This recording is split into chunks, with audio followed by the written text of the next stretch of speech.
কই গেছিলা তুমি? এই তো সেই বই আসলাম। ও আচ্ছা, একটা কথা বলো তো, তুমি কি আমাকে তেজ করে দিছো? কেন? না মানে তুমি যে বিবাহিত, এটা কি তুমি ভুলে গেছো?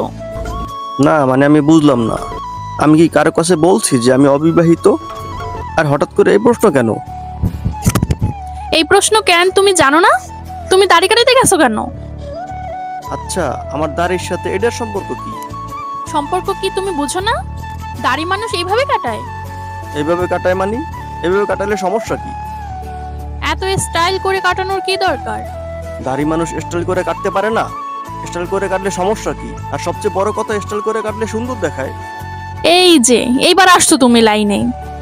তোমার বাসায় বউ নাই? এত সুন্দর দিয়ে তুমি কি করবা? এত সুন্দর তুমি কাকে দেখাবা? আমি তো দেখতে চাই নাই এত সুন্দর। ও আচ্ছা, এইবার বুঝছি। আমি একটু স্টাইল করে দাড়ি কাটলেই সমস্যা, তাই না? তুমি যে সারাদিন ঘরের ভিতরে মেকআপ করে বসে থাকো আর একটু পর পর অনলাইনে খোঁজো কি জামা কাপড় কিনবা, সপ্তাহের ভিতরে 150 মনে হয় আসে তোমার পার্সেল, ওই সময় সমস্যা নাই না?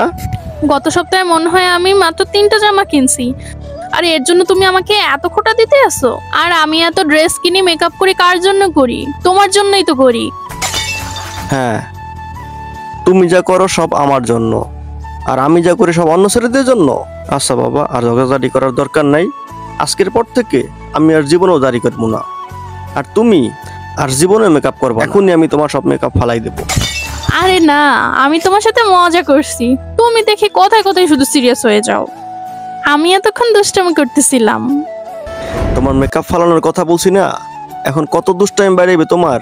আরে ছাড়ো এসব কথা, শোনো, আগামী সপ্তাহে হচ্ছে আমাদের অ্যানিভার্সারি। চলো আমরা একটা কাজ করি, 2টা খাসি এনে সবাইকে দাওয়াত দিয়ে খাওয়াই। আরে না না না, এমনি হয়েছে মাসের শেষ টাইম, এখন খাসি টাসি আইনে ঝামেলা করার দরকার নাই।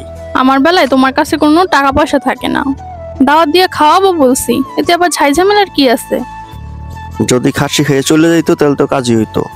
খাসি আনো, মিষ্টি আনো, দই আনো, কোক আনো, যাই ঝামেলা না তাইলে কি? বছরে মাত্র একটা দিন, তাও তুমি কিপটামি করতেছো। আসলে তুমি ব্যাপারটা বুঝতেছো না, খরচ করাটা তো বড় কোনো বিষয় না। আচ্ছা তোমারে বুঝাইতেছি, তুমি বলো তো আমাদের বিয়ে হয়েছে কত বছর? 2 বছর। তাইলে এই 2 বছর আগে করা একটা ভুলের জন্য আরো 2টা প্রাণী হত্যা করবো, এটা কি ঠিক? বললা তুমি? হ্যাঁ হ্যাঁ রে, সত্যি কথাটা মুখ দিয়ে এমনি বাইরে গেল, আজকে খবর আছে। ভুল করছো না? তুমি কি ভুল করছো? ভুল তো করছি আমি। তোমার সাথে ঝগড়া করার আমার একদম ইচ্ছা নাই। মাত্র সেপ্টে হয়ে আসছি, আমি গোসল করব, আমাকে ছাড়ো বাবা। এই দাঁড়াও, কি ভুল করছো তুমি? বাবা রে, মুখ ফসকে সত্যি কথা বাইরে যেতে পারে, এজন্য এমন করার কি আছে? সত্যি কথা বলছোস না? সত্যি কথা, ভুল করছিস আমাকে বিয়ে করে? কি হইলো এটা? বুঝলাম না।